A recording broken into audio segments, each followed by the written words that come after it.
A Monster Call raconte l'histoire de Connor, un jeune enfant qui est obligé de vivre quelque temps chez sa grand-mère pendant le traitement de sa mère face à un virus. On va donc le suivre pendant ce moment dur de sa vie, et chaque nuit, presque chaque nuit, il sera visité par un monstre vers minuit 7, qui viendra lui raconter des contes, 3 contes, et exigera qu'à la fin, Connor lui en raconte un 4e, qui sera la vérité. A Monster Call était un film qui m'intéressait vraiment depuis que j'ai vu la bande-annonce. Il est réalisé par Bayona, un réalisateur espagnol qui n'a pas réalisé grand-chose, mais qui est surtout connu pour The Orphanage, si vous l'avez vu, et qui réalisera bientôt la suite de Jurassic World. Il fait partie des réalisateurs espagnols, comme Del Toro, qui arrivent à montrer qu'ils ont vraiment un style visuel magnifique et très artistiquement abouti. Et pour ce qui est du visuel, j'ai eu ce que j'attendais. Le film est séparé de 2 façons différentes. Il est d'abord filmé avec des acteurs de façon réelle, et c'est ce que vous allez voir pendant tout le long du film. Et pendant que les contes sont racontés, il y a de l'animation 3D qui vous fera peut-être penser à la petite partie d'animation 3D qu'il y avait dans Harry Potter, les reliques de la mort, partie 1, mais avec une touche artistique démesurée comparée à ça.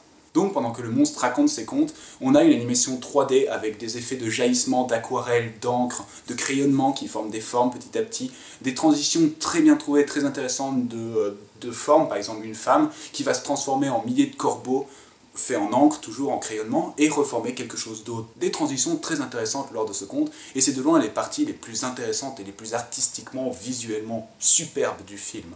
Dans le vrai monde, bien sûr, il y a une moins grande audace artistique, parce que forcément on filme quelque chose de plus plat, de plus quotidien, de plus réel, mais il arrive tout de même à trouver certains éléments, certaines façons de filmer qui sont intéressantes. Il utilise beaucoup des reflets dans les miroirs, des reflets dans des vitres, dans des flaques d'eau, et si vous avez déjà vu certaines vidéos de moi, c'est une mise en scène que j'aime beaucoup. J'adore quand le réalisateur joue avec les reflets, les miroirs, etc. Donc ça m'a plutôt plu.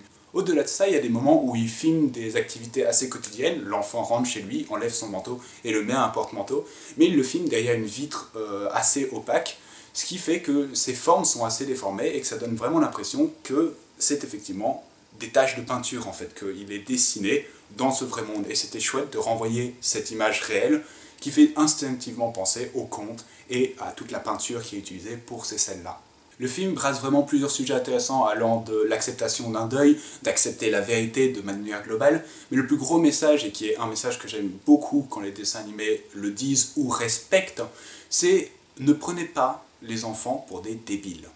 Les enfants sont destinés à devenir de futurs adultes, et il est complètement inutile de les chouchouter dans un univers niais qui ne leur apprend pas du tout ce qu'ils vont devoir apprendre à découvrir par eux-mêmes par la suite. Supportant ce message, bien sûr, le film le respecte. Le monstre a un design assez intéressant. Je m'attendais à ce qu'il ait l'air sympathique du début à la fin, mais ils m'ont vraiment impressionné parce que quand le monstre veut être menaçant et qu'il s'énerve ou quoi que ce soit, il est effectivement imposant et a une certaine menace. Il est fait à l'intérieur de son écorce de flammes et de lave ou que sais-je, et quand il s'énerve, les écorces s'écartent et on voit le rouge intérieur qui commence à crépiter, ses yeux qui s'enflamment, et ça donne vraiment quelque chose d'assez imposant. Dans le design, ils ont aussi fait ça par rapport au son. Lorsque le monstre décide de porter sa voix, d'être énervé, le son dans la salle est énorme et rentre vraiment au plus profond de votre torse. C'est parfait. L'histoire présentée dans le film est vraiment un drame. C'est suivre un gosse qui est en train de vivre petit à petit la vie de sa mère qui s'éteint. Donc c'est vraiment un film très déprimant, très triste, très lourd, et vraiment les scènes de conte en fait sont une espèce d'échappatoire aussi bien pour le héros que pour le public qui a droit à quelque chose d'un coup beaucoup plus coloré, mais pas nécessairement plus sympathique ou moins sombre. Parce qu'aussi, ce que le film essaye de respecter, c'est de faire des contes un peu plus comme les contes anciens, ce que les Espagnols, encore une fois, arrivent super bien à faire. Les contes avant n'étaient pas tout rose, tout frais, et tout le monde terminait avec une énorme phrase de « ils vécurent heureux et eurent plein d'enfants ». À la base, un conte, c'était une histoire assez sombre qui avait une morale. Et c'est le cas dans ce film. Tous les contes racontés sont des histoires de meurtre, de traîtrise, de prise de pouvoir et d'égoïsme, et avec une conclusion, pour la plupart, assez mauvaise, assez triste, avec des problèmes. Mais l'intérêt, c'est que chacun de ces contes ont vraiment une morale et une leçon, ce qui permet à Connor d'apprendre de ces histoires et de avancer petit à petit dans la vraie vie. Pour continuer dans le fait de ne pas prendre les enfants pour des débiles, il y a toute une réflexion dans le film des mensonges protecteurs qu'on donne. Que par exemple, vous savez pertinemment bien que vous allez perdre ceci ou vous allez mourir par exemple pour des exemples extrêmes, et vous dites à l'enfant tout va bien se passer. C'est un mensonge, vous le savez très bien, et vous pensez que l'enfant l'ignore et qu'il faut le protéger.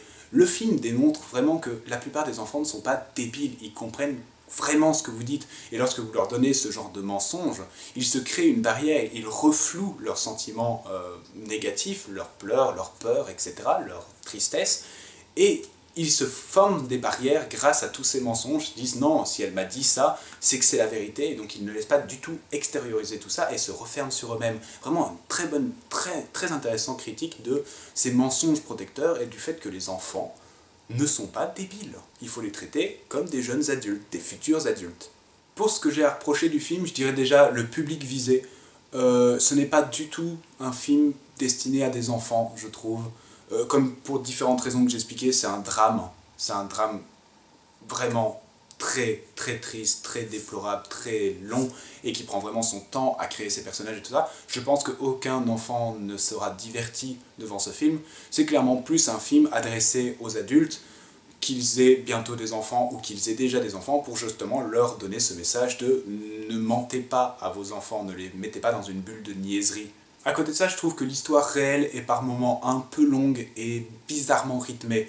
C'est simple, il y a donc en fait 3 histoires, les 3 contes, et l'histoire qu'on suit, la 4e qui est donc dans le monde réel, l'évolution de Connor.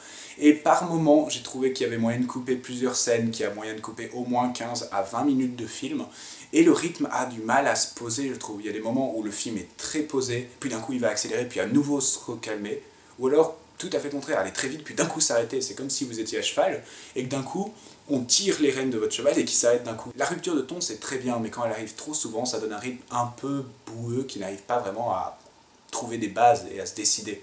Et ça crée un risque que le public n'aille voir le film que pour suivre les contes, en fait. Il m'est arrivé 1 ou 2 fois dans le film de me dire, d'accord, quand est le prochain conte? Parce que justement, dû à ce rythme assez lent, et qui quelquefois a du mal à trouver un rythme correct, il y a un moment où oui, c'est très émotionnel, c'est très beau, mais tu répètes ça pendant 15 minutes et j'ai compris, passons à autre chose.